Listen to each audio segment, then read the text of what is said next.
Welcome back to the Recon Reviewers. Today we are watching Trapped in Paradise from 1994, starring Nicolas Cage, Jon Lovitz, and Dana Carvey. This is quite the all-star cast for comedians back then. Dana Carvey you'll know from Wayne's World. Yeah, as Garth. It starts off with a nice Christmas family dynamic, given a nice tone. Oh, somebody dropped a wallet. Uh-oh. Nice. Nicolas Cage scoops it up. I mean, why not? And his conscience getting to him. I have been put in this position before. Granted, it was for like $40, and I was only like 12 years old, but yeah. $40 when you're 12 years old can get you a long way. Yeah. Then it comes back to the money. Yeah, Nicolas Cage is definitely one of those actors that's got quite an interesting catalog. Father, I did, eventually. I'm really not that much different than my two brothers. Speaking of which, have you seen tonight's paper? But here he finds out that his brothers are actually up for parole. Just before Christmas. Big trouble now. Do me a favor. Get yourself something nice. Thank you. And he tips the jailer. Hey, Bill, how are you? Such a class act. Whatever it is, the answer's no. In a way, it's a modern take on the Three Wise Men, but instead it's more like the Three Wise Guys. Yeah, wise guys. Their chemistry is very Three Stooges related. Hey, Bill, you think this Craig can make it on down to Pennsylvania? I got this friend in prison. He's practically on his deathbed. He asked me to do him this favor, and he gave me a letter explaining everything. It'll make you cry. Well, I knew you'd react like that. That's why I got another copy for your future perusal. Nice. He made a copy of a letter written by somebody else. He literally has to baby his own brothers. It is a very nice dynamic, because Nicolas Cage trying to be on the straight and narrow. His one brother, Dana Carvey here, is just constantly stealing everything. Complete kleptomaniac. That's some interesting stunts. Freeze, goddammit! Let's shoot! That's just his driver's license. Get the car and pick up this scum! Dropped your wallet at the scene of the crime. I'm here to rescue you. Just calm down. Oh, no. You think we should stay out of New York altogether? Ma, it's Christmas Eve, and we go down the road to Pennsylvania, and Alvin and I could do that favor for our friend and his daughter. What I'd like to do is go back home. You set me up. Come on, now would I do that to you? Dave, I know how your mind works. And the whole time, you stand there with this who me expression on your face! And he's doing it right now.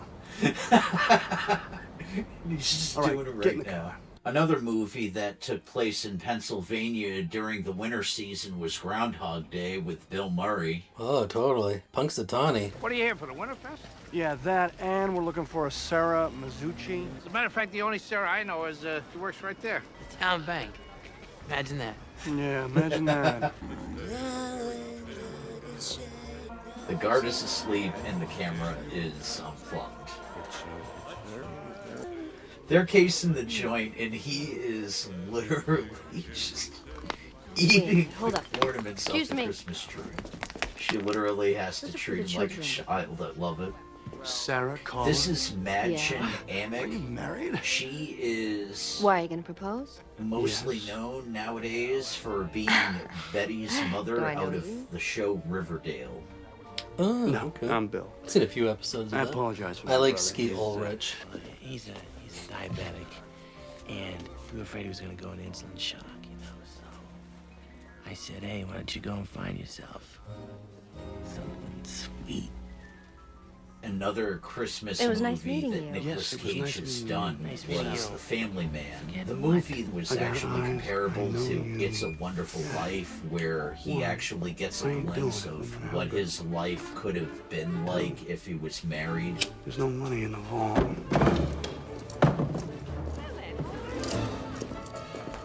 And what have we here? $275,000. Would you mind signing here, Mr. Anderson? right? Hey, boys. Alvin, come on.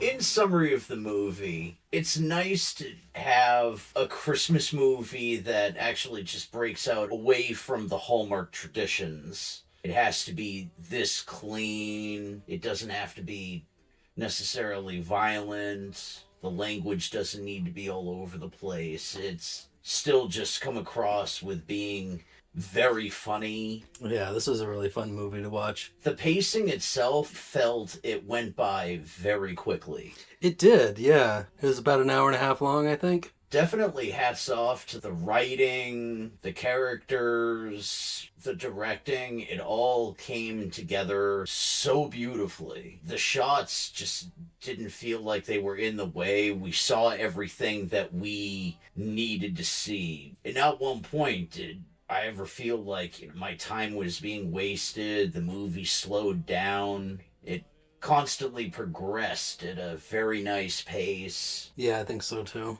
There were a lot of interactions between the brothers that just made it so much fun to watch. And I think, like you had mentioned earlier about all the other background characters or side characters, they always had something funny to say. This is a very good example of where good writing can give you. It isn't just primary characters that can actually make and define the film. It's the side characters as well, because you can't just have 3 or 4 main characters constantly just having dialogue, because otherwise it can be good in some settings. It would have to depend on, is it a biopic?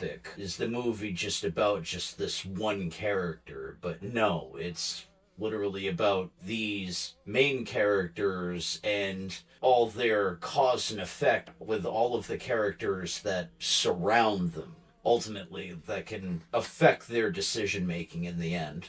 And where can people watch this movie today? It felt very classy. Well, we hope that you guys enjoyed this one. This has been Trapped in Paradise. Thank you for watching the Recon Reviewers. Catch us on the next one.